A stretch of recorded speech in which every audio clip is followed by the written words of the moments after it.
What do you see when you look at an old photograph? A memory? A moment? Frozen in time? A locked emotion? Photographs aren't just images, they're symbols.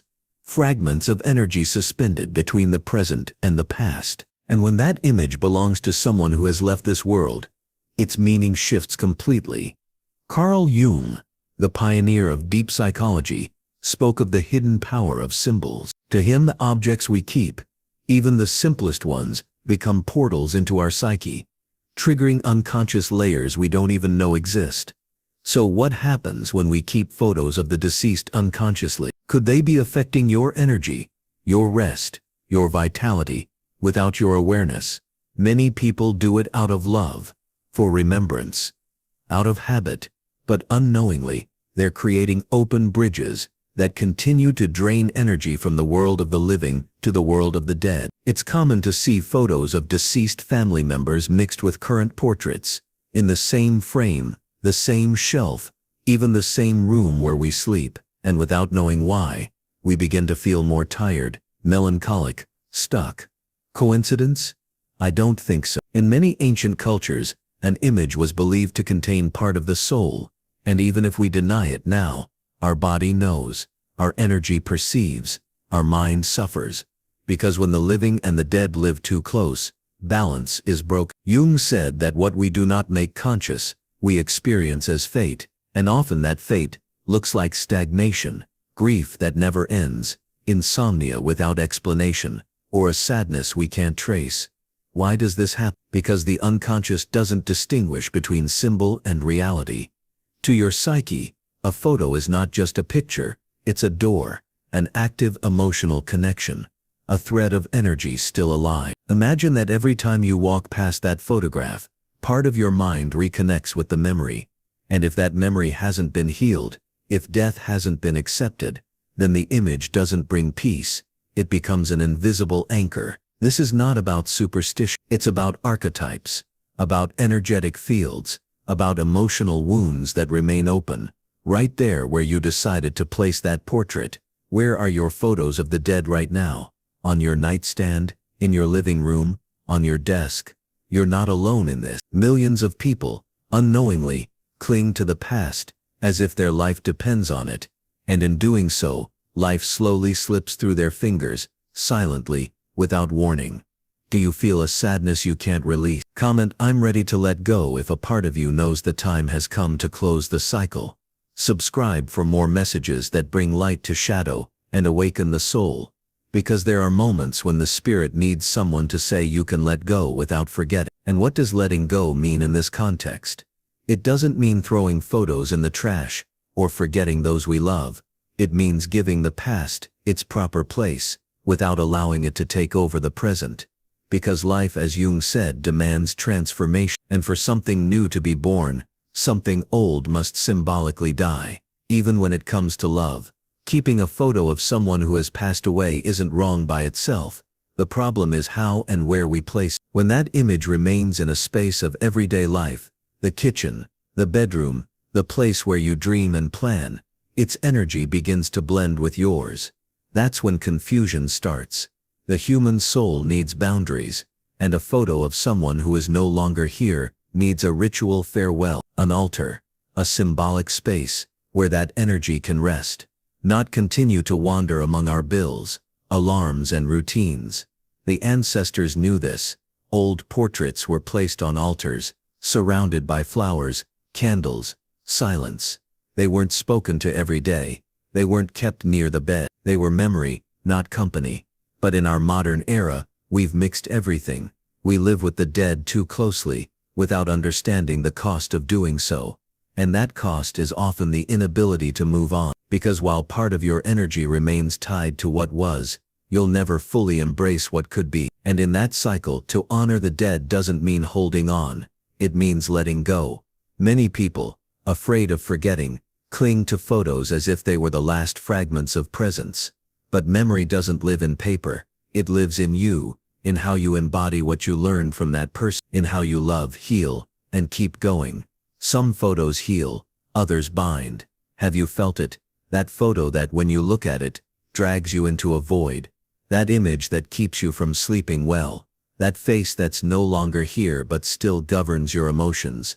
Sometimes we call that love, but in reality, it's disguised attachment. And attachment, when paired with death, becomes an emotional trap.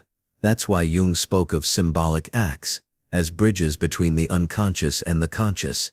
Move a photo, change its location, store it in a sacred box, light a candle, say out loud, "Thank you for your life. I now release your image." That small act has the power to set your soul free. Have you felt something in your home or heart tied to the past? Comment "thank you" and "goodbye" if you're ready to release with love. Subscribe if you're seeking content that heals, liberates, and awakens.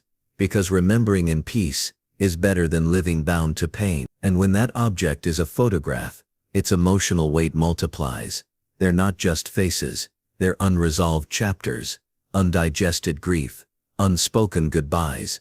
And do you know the most common thing that happens with these images? They become vessels of guilt. We look at them and think, did I do enough? Did I say I loved them? Why didn't I call more often? Why did I walk away that day? And so love turns into punishment. Each glance becomes judgment. Each memory, a sentence. That's not honor, that's reopening the wound again and again. The soul needs ritual. The unconscious needs closure. So if a photograph doesn't bring you peace, store it, or turn it into a symbolic act. Write a letter on the back, light a candle, place it in a sacred space, not a casual one. And if you're not ready to put it away, at least move it, change its location, break it symbolically in your mind. Do something that tells your unconscious, this no longer rules my present. Because unless the symbol transforms, the emotion never will. Your home is a temple, and your energy needs space for the now. There are homes where death has taken up permanent residence, not because someone died there but because the living have refused to move on. Photos everywhere, dried funeral flowers, letters, clothes, soulless objects. And the most unsettling part, a dense silence, an air that doesn't move. Energy stagnates where attachment lives, and attachment is the opposite of mature love. Attachment demands that nothing change. Love embraces the passage of time and the cycle of existence. Jung affirmed that for the soul to evolve, it needs ritualized mourning. Crying isn't enough. Pain must be transformed into consciousness. And that begins with realizing that not everything must remain visible. Some photos need to rest. Some energies must be lovingly closed. Walk through your home as if you were a visitor. Look at every corner. Ask yourself, does this anchor me to the past, or propel me toward the present? You'll be surprised by what you feel around certain objects. If a picture leaves a lump in your chest every time you see it, it's no longer serving as a memory. It's acting as interference. Good memory honors. Bad memory traps. Comment, "My house is a temple" if you're ready to cleanse past energy. Subscribe if you're ready to go deeper in your emotional and spiritual evolution. Remember, letting go of an image is not forgetting. It's giving it its rightful place, and giving yourself yours. Here's something few dare to say. Sometimes the photo we keep doesn't represent the person who died, but the guilt that remained. We don't hold on to the portrait out of love, but out of emotional debt. A debt we don't know how to pay, so we turn it into an altar. We look at it with reverence, with fear, but deep down, we feel it won't let us move on. That fixed gaze, that frozen smile, that captured moment, seems to say you can't be happy without me. And that's a lie. The soul that has passed no longer needs you to cling. What it needs is for you to live, to continue, to build something with all that was left behind. Because if you remain stuck in guilt, their legacy becomes your prison. But if you transform grief into growth, their existence blooms through you. Jung taught that what isn't resolved in consciousness becomes unconscious destiny. Meaning if you don't heal, you repeat. If you don't let go, you stay stuck. If you don't honor from life, you end up living from the shadow. Don't be afraid to put that photo away, to move it to a place of peace. You're not betraying anyone, you're freeing them. And in doing so, you free yourself. There's one question that can change everything. What is this image for? Not why do I keep it, but for what purpose? The difference is huge. Why speaks of the for what speaks of intention. If the answer is, so I won't forget, remember that memory lives in you, not in paper. If it's because it brings me peace to see it, great, then make sure that image lives in a space of gratitude, but if when you answer you feel a knot, unease or an unresolved ache, then that photo isn't a symbol of love. It's an open wound, and you were not born to carry emotional deadweight. You came here to live, to create, to transform. The unconscious needs but it also needs you to update them. An image from the past, if not resignified, can drag you back into old emotions. Do something different. Write a farewell letter. Frame the photo with new words. Create an altar with light, not tears. Do something that reminds you that you are alive, and that you deserve to be. And many people don't sleep well. They wake up at 3 a.m. They feel presences. They have recurring dreams of the deceased, and they don't know why. Sometimes it's unresolved grief, other times energetic attachment, and often, it's from keeping photos in inappropriate spaces. Yes, photos can affect your sleep, especially when they're in your bedroom near your head, or close to your body. The unconscious doesn't sleep like the body. It continues processing everything around, and an emotionally loaded image can disturb that rest. That's why Jung insisted on studying the symbolism of dreams, because in dreams the soul speaks without filters. If you often dream of someone who's passed, ask yourself, is it a message, or is it a bond I haven't released? Is it love, or is it grief disguised as a visit? Sometimes, moving a photo is all it takes to stop a recurring dream. Sometimes writing a farewell letter breaks months of insomnia. The soul knows. The body responds. You decide whether to listen. There are entire families held back by the unresolved grief of a previous generation. Children who can't move forward. Grandchildren who repeat patterns. Cycles inherited like invisible shadows. And it all began with one misplaced photo, with a corner where someone was worshipped, instead of mourned, with energy that was never released. Jung spoke of unconscious family complexes, burdens, emotions, and traumas passed down without words. And often, what activates those complexes is a single image, a photo that witnessed something never spoken, a portrait that carries secrets, a gaze frozen in time that still cries out in silence. Does it sound familiar? Sometimes the grief isn't yours, it's your mother's, your grandmother's, someone's who didn't know how to close, and now, it's your turn, not to suffer it, but to release it. And that release begins with a symbolic act. Move a photo, light a candle, say what was never said, not to forget, but to set generations free. Maybe no one told you this before, but you can be the one to start healing your lineage. You don't need to be a sage, you only need to be conscious. And often, awareness begins with a simple action. Look at that photo and ask aloud, what energy does this bring? If the answer is peace, gratitude, strength, perfect. Let that image live where it's honored, in an altar with light, in a sacred space, apart from daily traffic. But if it brings sadness, exhaustion, or heavy nostalgia, it's time to act, not from rejection, but from love, from the deep understanding that the dead must rest, and you must live. You weren't created to be the guardian of someone else's sorrow. You were created to transform it. Turn that photo into a symbol of rebirth. Place fresh flowers next to it. Write a letter. Say goodbye with love. The soul doesn't forget what it loves. The soul transcends when it honors. Through freedom. Beparavo, one of the greatest gifts you can give a loved one who has passed, is the freedom not to be invoked constantly. Not every memory needs to be fed daily. Not every energy must remain present forever, because even the soul of the departed needs space to continue its journey. Many cultures believe that the soul lingers among the living for a time before crossing over completely. What if that image, that improvised altar is keeping them from moving on? What if your need to keep seeing their face is holding them back, without you even realizing it? Jung didn't speak of this as superstition, but as psychic dynamics. The human soul forms bonds, and when those bonds aren't closed, energy recycles, repeats, intensifies, and that's where patterns emerge. Grief that never ends, relationships that can't move forward, dreams that don't flow. An image can be a symbol of love, or of restraint, and you get to choose which path it will follow. What if you made that gesture today? Move the image, spoke to it, lit a candle and said, "Thank you for your life. Now I continue mine." Not out of selfishness, but because to love is also to let go.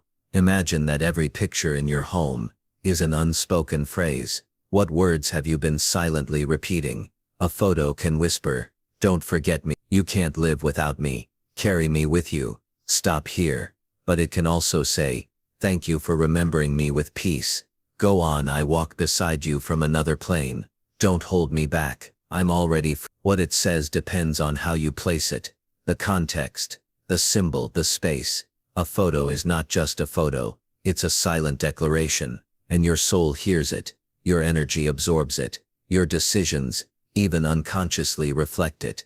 That's why awareness is so important.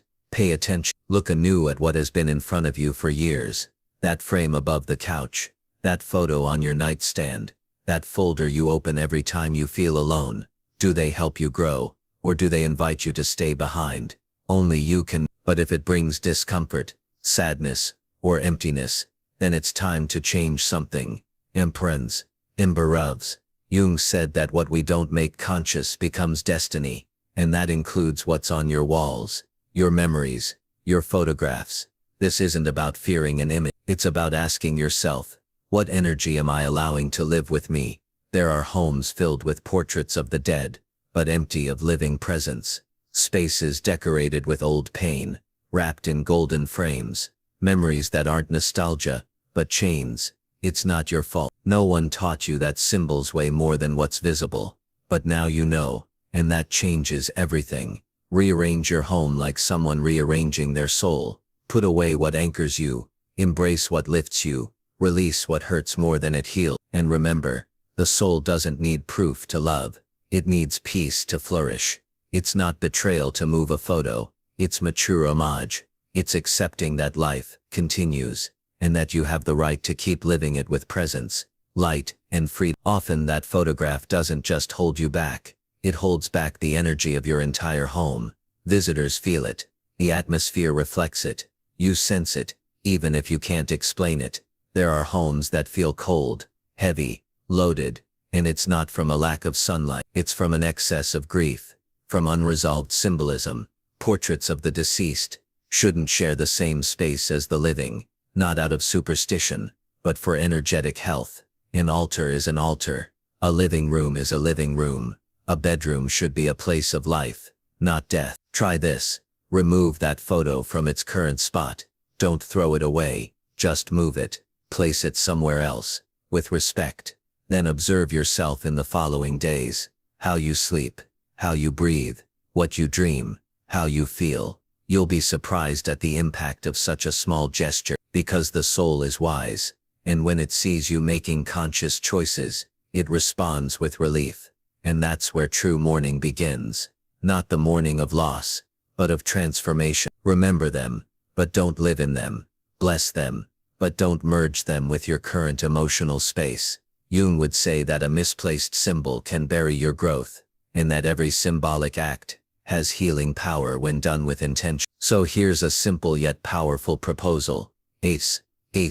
Gather all visible photos of the deceased. Choose a special place, a corner with light, silence, and beauty. Place them there, not as shadows of the past, but as guides for your path.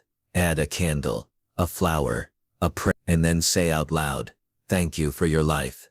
Today I choose to live mine in peace." That simple act can shift more energy than 1,000 therapy sessions, because the soul doesn't just listen to words, it listens to gestures, and with that gesture, you're saying, "I don't forget, I'm not stuck, I move forward." When you do this with photographs, when you give them a symbolic place, a proper space, a higher meaning, you also give yourself a new place, because it's not just about releasing the one who died, you reconnect with the one you are meant to become. The soul expands when you release, shrinks when you hold on, and every image hanging on your wall is also a reflection of your inner state. If your spaces are full of death, life will struggle to grow in you. If every corner screams past, your present will feel silent. But if you turn that pain into offering, if you allow memory to stop being a weight and start being a seed, then death ceases to be the end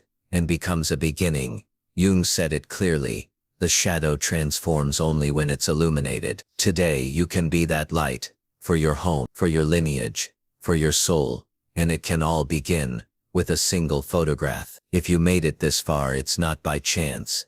Maybe there was a photo asking to be moved, a corner that needed fresh air, a heart that no longer wants to carry absences.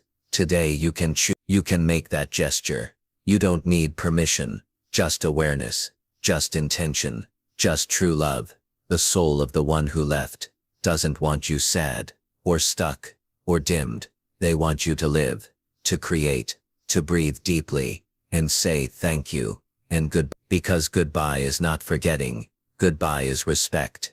It's recognizing that one chapter has closed, and that your life deserves to continue, guilt-free, unchained and unburdened.